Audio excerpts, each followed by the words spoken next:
رضا این لباس خوبه امروز بپوشم بهم میاد؟ بد نیست. باشه. پس من میرم یه چیز دیگه میپوشم میام. حالا چطور شدم؟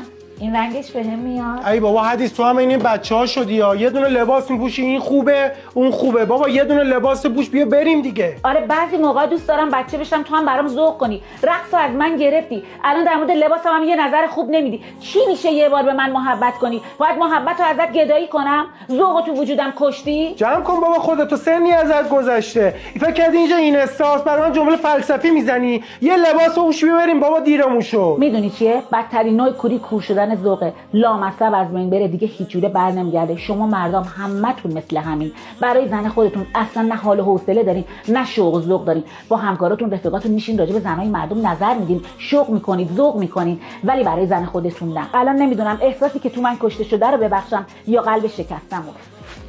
میگم هیچ جواب نمیاد.